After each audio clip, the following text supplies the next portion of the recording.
Today we're in Jiji, Nantou County, and the theme of this trip is tunnels. I'm Michella. I grew up in the Silicon Valley and was a journalist in Taiwan for 10 years. I like to try new things, play with new toys, and visit old places in a new way. I'm going to show you around the Taiwan that I know. I hope you'll enjoy it as much as I do. To get to Jiji, you can take a train. The Jiji line starts at Ershui Station, which is in Zhanghua. You can pay by tagging on and off with an Easy Card or iPass. Railroads in the very beginning were built to transport not people, but resources.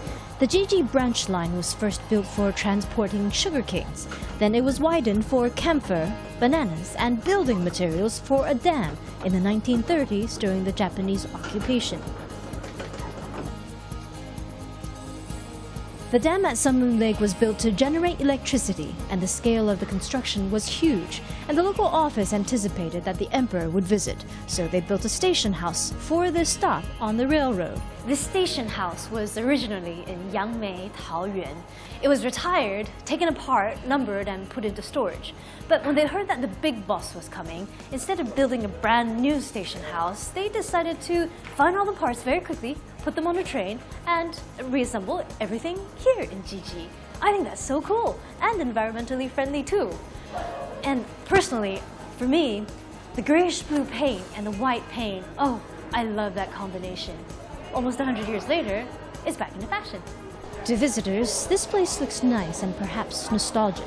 To people who have lived here all their lives, it's a place filled with memories. In the old days, clocks weren't common. People relied on the trains, which came in at the same times every day to tell the time. That's even more cool.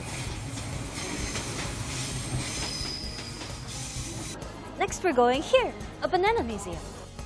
This is where you can find out why even the royal family in Japan was so bananas about Taiwan bananas.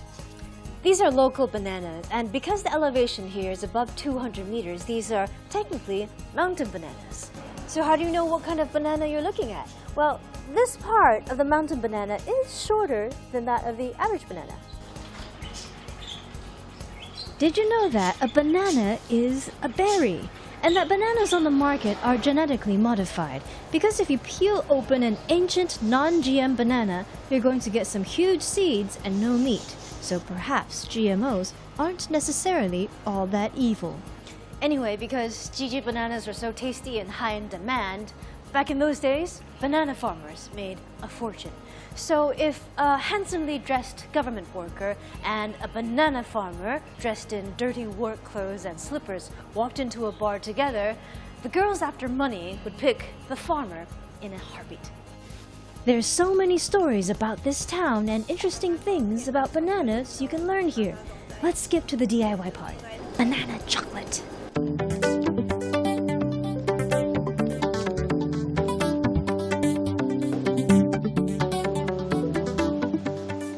This is a camphor tree about 400 to 700 years old. There used to be lots and lots of these here, but people started cutting them down in the 19th century because it was one of the ingredients for smokeless gunpowder. Every time a gun was shot, smoke goes up in the air, the enemy would see where the shooter is. So smokeless gunpowder and camphor were really high in demand, which is not so good news for these trees. It's said that 70% of the world's camphor came from the Jiji area.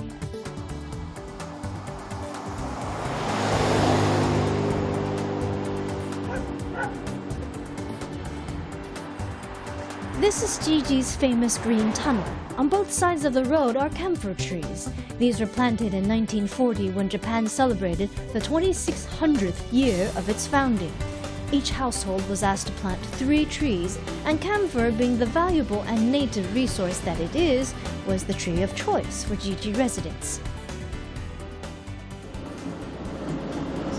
At the stop after Jiji, you'll find the Shui Li Snake Kill, our other tunnel. Because from far away, it looks like a snake that seems to just have had a feast, people call this kind of kiln a snake kiln. Another reason for the name is, in Taiwanese, the counter for long objects has the same sound as snake, and the counter word later became mixed with the reptile, and the name stuck. In the old days, people would come and huddle by the kiln for warmth. Nowadays, we have hand warmers, which are about this big and this thin. But back then, they used bamboo baskets with a ceramic pot inside, and inside those pots, they would toss pieces of hot charcoal and hold the baskets like this for warmth.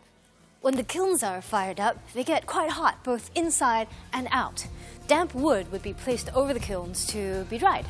But not only that, people who lived around here would also bring their laundry that they had just done, still damp, and place those over the wood, and that worked as a dryer for them.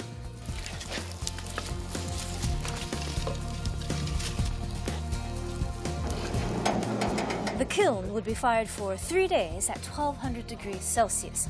On the last day, after all the ceramics have been removed and the temperature drops to around 100 degrees, women, with their damp and curled hair held together by fresh bamboo pins, would run inside and then quickly run back outside, and their hair would be newly permed. But if that wasn't curly enough, they would make the trip one more time. Run inside and quickly run back out, and that should do it.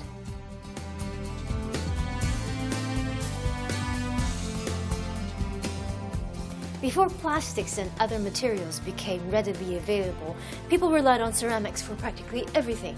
Pots, water tanks, pipes, pipe fittings. Some of them big, some of them small. This one is big enough to fit a person, and actually, it's supposed to fit a person. This is a bomb shelter. They would be buried under the ground with just about 5 centimeters of the rim sticking out of the ground. During the war and before the war, the military ordered tons and tons of these, and soldiers would even have to come to help with production. Jiji might not sound like much, but it's not just a small town with lots of banana snacks.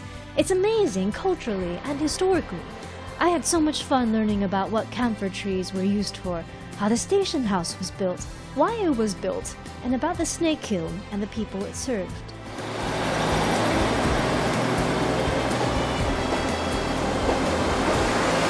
The green tunnel is beautiful. The stories are so interesting. You should come.